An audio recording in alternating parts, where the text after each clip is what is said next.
Morning all. A very interesting encounter yesterday. Magnus Carlsen against Hikaru Nakamura. Let's see what happened.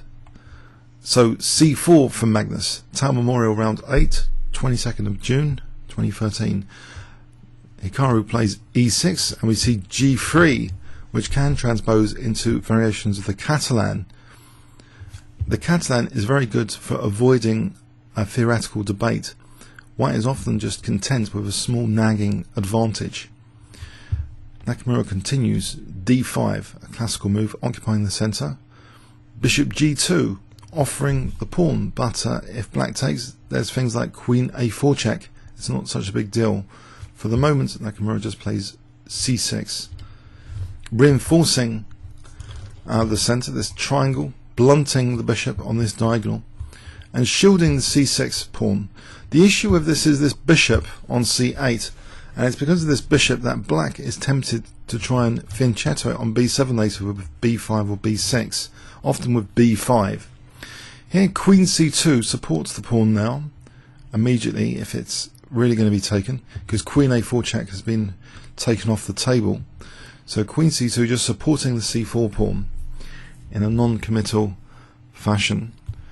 Knight F6, Knight F3, and now actually Hikaru does take on C4. Possibly there are other alternatives here. On the live book of Chess Base 12, actually Knight BD7 is the most popular, 94 games. Bishop E7, 76 games. D takes C4 seems to offer white generally a small advantage statistically with 41 games. Also Bishop D6 the same, offering white a small advantage, but this is meant to be around about equal Knight BD7 or Bishop E7, so that's interesting to note. So D takes C4. Will Magnus get this nagging advantage which Catalan players so love to have? Queen takes C4, but the idea is revealed to sort out this C8 bishop. B5, accelerating the fianchetto. So Queen B3, and now that's played Bishop B7. If black can play things like A6 and C5, he'll have a fine game. After castles, in this position C5 is of course impossible, the B5 pawn.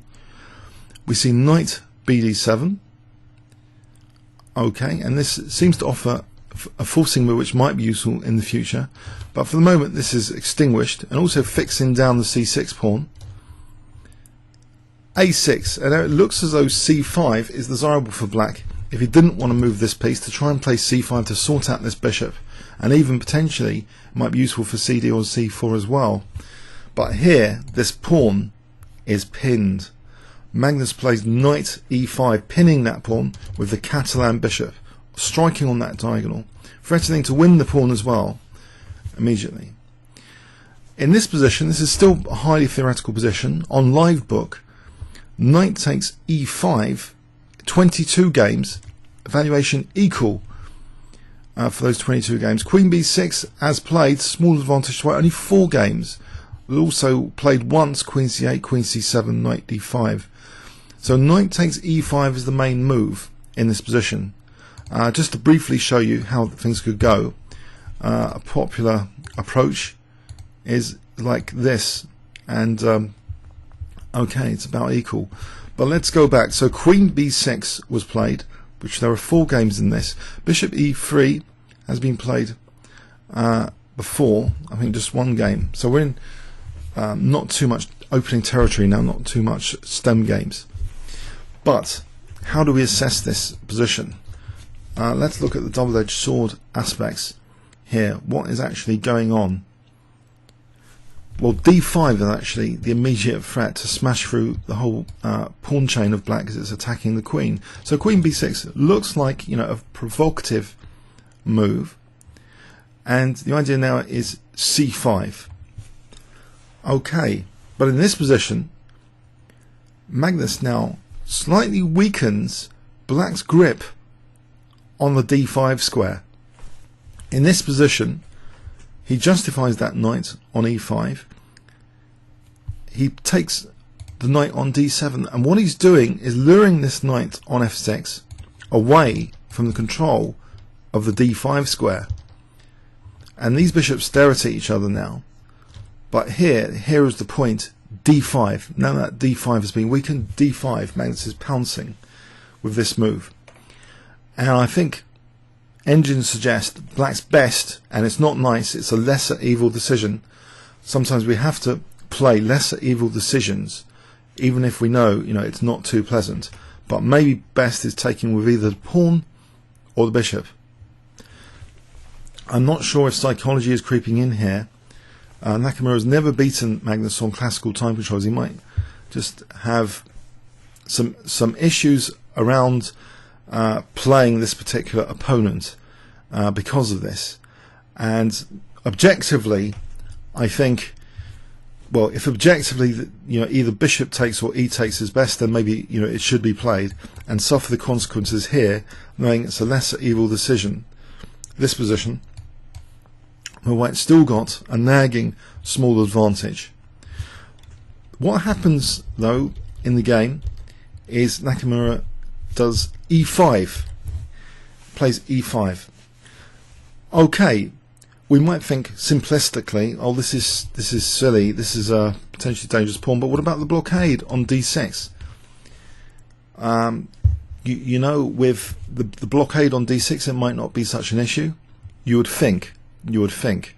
But there's other issues. If this pawn can be part of a powerful pawn center, then it starts to get even more dangerous, and its value as a passed pawn will increase. But it needs some fellow pawns next to it on the e file, for example. If this e pawn could later join this d pawn, then it'll be more effective. But if it's blockadable, it doesn't seem such a big deal at the moment. But a4 is played, and this introduces uncomfortable pressure. There's actually potentially a threat of knight a3, or just taking on a8 and knight a3, trying to tempt black to fix the pawns with b4 so the knight can use the c4 square. Okay, black plays b4, just accepting that the c4 square is white's. And here one has to say, especially with that beautiful c4 square, this is starting to look a bit like a bad version of the Benoni, because in the modern Benoni white often gets a beautiful knight on c4, and there's a weak pawn on d6. But here, okay, you might think, well, without the weak pawn on d6, is this really that bad? It's still a juicy knight though, and after bishop d6, basically offering the dark square bishop for the knight after knight c4, queen c7. And usually you think the bishop's slightly stronger than the knight, but the knight's so beautiful on c4 that Magnus, in this position, he has the idea of making this d pawn more effective. One of the finest positional players in the world at the moment. He's probably assessed all the trade-offs in detail, but he plays this move f4. And tactically, it's quite a nasty move, this move f4. Let's see, black in the game castled. Let's say e takes f4, then knight takes d6 forcing move, bishop takes f4, and black is in a diabolical position after check here. This is absolutely diabolical. That's not how black would dream of playing. But let's say f6, that's very desperate if black doesn't want to castle but just keep e5 reinforced. This kind of thing is still very pleasant for white. White still has a very, very pleasant position. This is bordering on absolutely lost as well, this kind of position for black. So really, there's not too many choices here. Black just castles. And okay, for the moment, f takes e5. Pardon me. Doesn't seem such a big deal. Knight takes e5. It should be okay for black. There's no horrors. Not too many horrors here. Nothing tactical with d6 at the moment. So what Magnus plays in this position after black castled was actually exposing another slight weakness. Even though there's no Benoni pawn on d6, there's a potential target pawn on c5, and rook ac1 highlights this. That actually now there's a concrete threat of f takes knight takes and bishop takes c5. Let's just consider an example, a token move, just to show that mechanism. Say black just castled, sorry, king h8, not castled, king h8, f takes e5, knight takes e5, taking defense away from c5.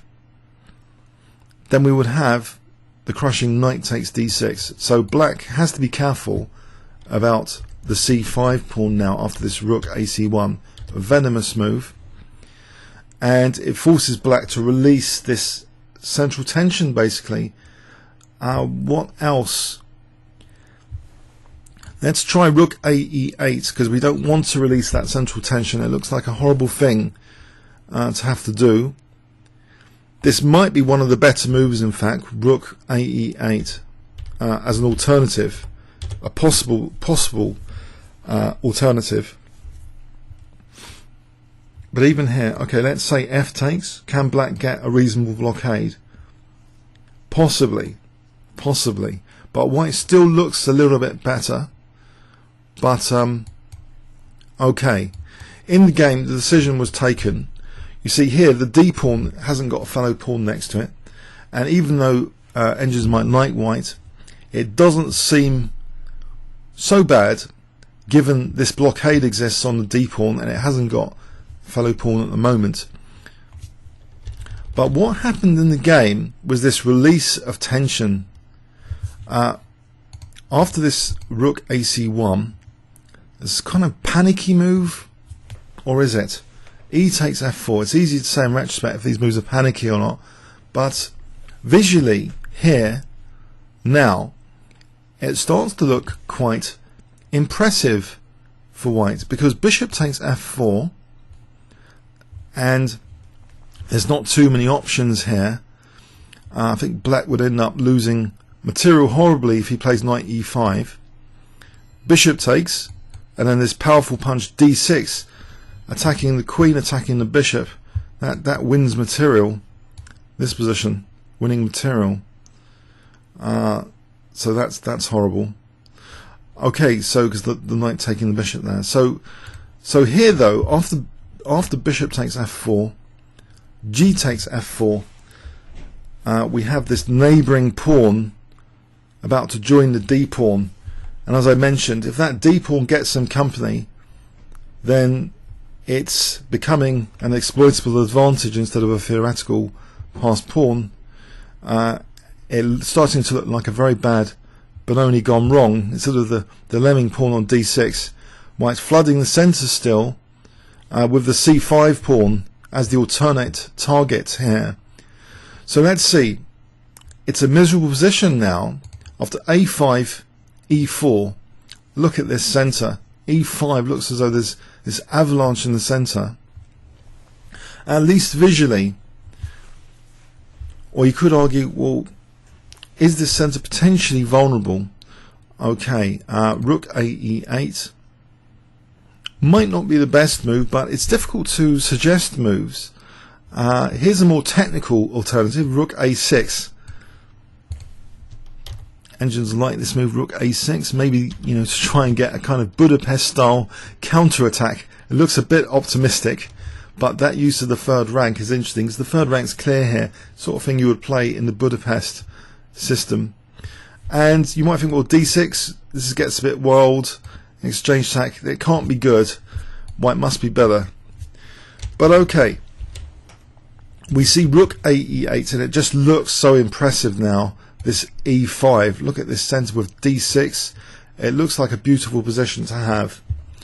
Bishop a6, and then we see rook fe1 getting out of the pin, so the knight can now go to d6 with tempo, attacking the rook. King h8, we see knight d6, okay. Rook e7, and it looks as though even knight f5 looks really tempting because d6 and stuff. So I think a lot of us might be tempted for knight f5, but the knight is doing a lot on d6, and by playing to f5, the c5 pawn might be a nice target, for example like this later. And Magnus's next move is actually not knight f5 but queen e3, as though there's idea to gang up on that c5 pawn. Let's have a quick look. Knight f5 is absolutely, that's an okay move as well. This is an okay position, but the way Magnus is playing it, he's really targeting c5 here. His plan is basically, in this position it seems, that he's more interested in terrorizing the c5 pawn. Okay. And it will be with tempo, because knight e4 also threatens d6, forking queen and rook. So even, you know, rook c8, not d6. So black tries to get out of the way of things with queen d8, and now Magnus just fixes the c5 pawn down a little bit more with b3 and this b pawn, of course. So this is the kind of thing British Grandmaster Michael Adams loves doing, locking down the opponent's pawn chain on both sides of the board. It's a kind of prophylaxis strategy. But there's a pawn which isn't locked down, and most of us generally wouldn't even consider moving this particular pawn which isn't locked down, but it's Nakamura, and he plays g5. And in fact, I think many of us are terrorized to play such moves, weakening the king fundamentally. And it was also isolating these pawns. If this ever takes, we get two isolated pawns to throw in the mix as well. So it's not the kind of move you generally want to play, but you know, is there potential counterplay on d5, the g file, or is this all pretty optimistic in this position? We see king h1. Okay, queen b8.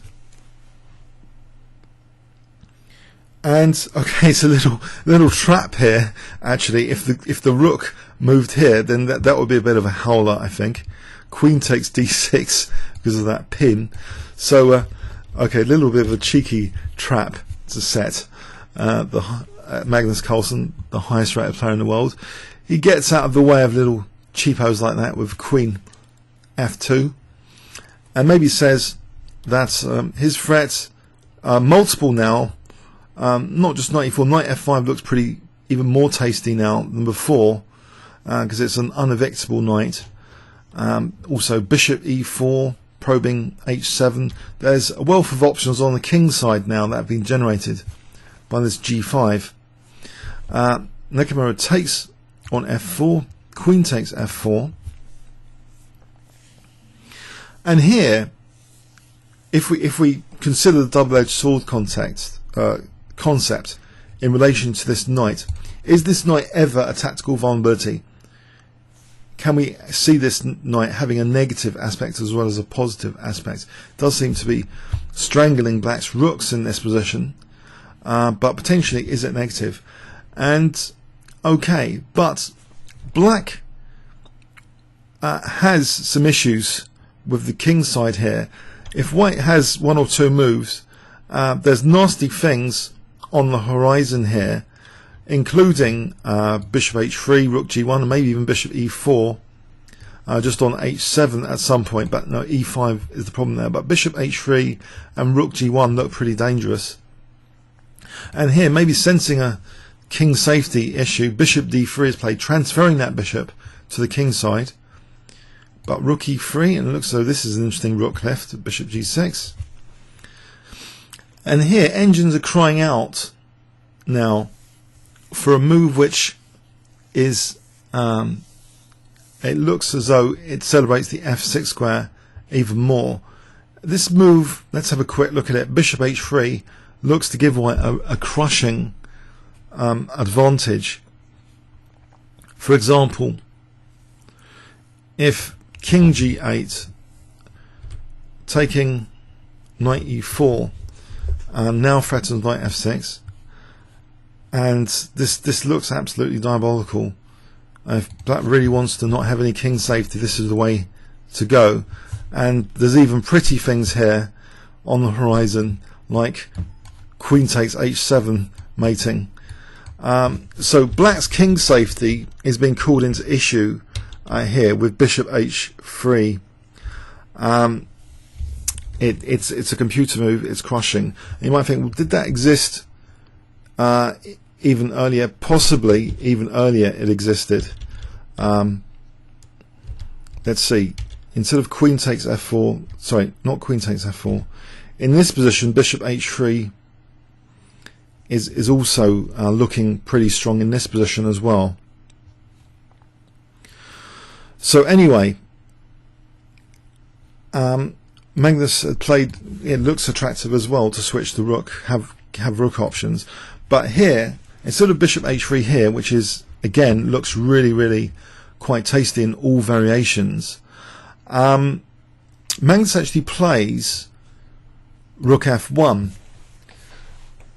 and to Nakamura's great credit, he exposes the double-edged sword of the knight on d6 with this exchange sacrifice, and technically, you know, he's doing a lot better than just earlier after this.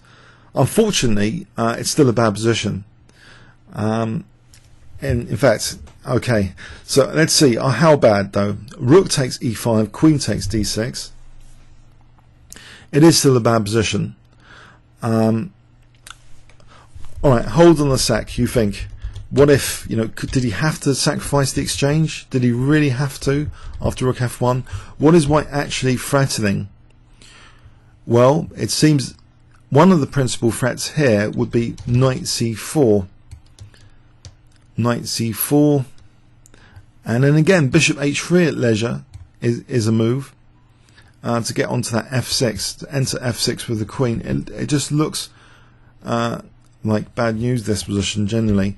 So okay, maybe, you know, provoking this exchange sack. So we have this position, and now Magnus plays the tactical rook e8, attacking the queen to get this check in to exchange off rooks. So simplifying, might not be the absolute strongest move computer wise, but it's still a nagging advantage now in the ending if played precisely. Rook takes f8, and a much stronger move than taking with the knight is played king g7, because the king wants to participate in this endgame. If it can come out to d6, it will be quite useful. After rook takes f8, rook takes f4, king takes f8. Technically, initially, this is less than a pawn's advantage, but this next move is very accurate here. d6, cutting the king away from e7, opening up the scope of the bishop, and also putting in motion the idea that the fifth rank is useful for rook f5. So if the bishop's not covering f5, then rook f5 is on these pawns. So very powerful move in many respects. Cutting the king facilitates potential rook f5s, facilitates bishop c6s to try and freeze the pawns on the dark squares. There's also bishop f1, of course, to try and stop c4 as well. So we see knight e5, and here with bishop c6 taken away, we use this, Magnus uses this alternative bishop f1 to put a hold on these pawns. Bishop c2, but knowing that, you know, rook f5 is possible if takes, bishop b5 is played. So you're not worried about the b3 pawn. Let's have a look. If the pawn is taken here, rook f5, and this is a problem. This is a big problem. What does black do here? If he plays f6, well, just taking, and now d7. And now there's no c4 because of rook takes f7 and d8. I'll just show you that. c4, rook takes, ouch. So this kind of position, there's no c4, and c5 is attacked here, so that's not very pleasant. We just take c5. So this pawn, this c pawn, is not going anywhere at the moment. So okay, so in the game after bishop b5, the bishop trying to keep control of the f5 square, well, just plays f5. Nakan plays f5, and here there's a sense that the king is useful to get out of the corner here with king g2. Maybe there's more to it than that, because also black might have had the resource after bishop e4, knight f3 to factor in bishop e4, knight f3 check. So the king is controlling that f3 square immediately. Against bishop e4 he can go king g3. Now Neka in this position tries c4. Doesn't look too hot, this position. That's taken. Bishop e4 check. King g3. And the idea is knight takes c4. So at least giving him this b pawn. Unfortunately, you know, white has now two connected passed pawns and the exchange up. King e8, c5. Coming to blockade. Because otherwise, what is white actually threatening here, though? White can torture with the rook, with something like rook f2, rook f1, then coming down to support the pawns soon. So this next move, bishop c6, it's a very bad position anyway. Let's give an example. King d7, let's say, rook f2, king c6, let's say. The king can't take us of d7, so the king f4 actually just keeping the rook there. And I think black's going to be run out of moves. For example, like this. If we try and play like this, king e5 now threatens king e6 and d7. So this is now terrible. For example, like this. This is too slow, I think. d7. And that's unstoppable. So this is looking pretty bad here. In any case, so bishop c6. That pawn is taken. Not worried about black's b pawn or even two connected pass pawns for black here, because white, with the exchange up, can now play the powerful rook e5 check. And black needs to be well. It's beyond repair, this position. He plays actually king d8. If he plays king d7, then check. And here, well, it's all pretty winning, actually. For example, check king f3, d7 is I think on the cards here. Or does black? Is this actually possible, or is black? I think this is even possible. This position is winning, but even easier might be king f3. And bringing the king across just to stop the pass pawns just in case, and then d7 at the right time, a more appropriate time. But anyway, in the game we see king d8, so rook e7, a lovely rook on the 7th,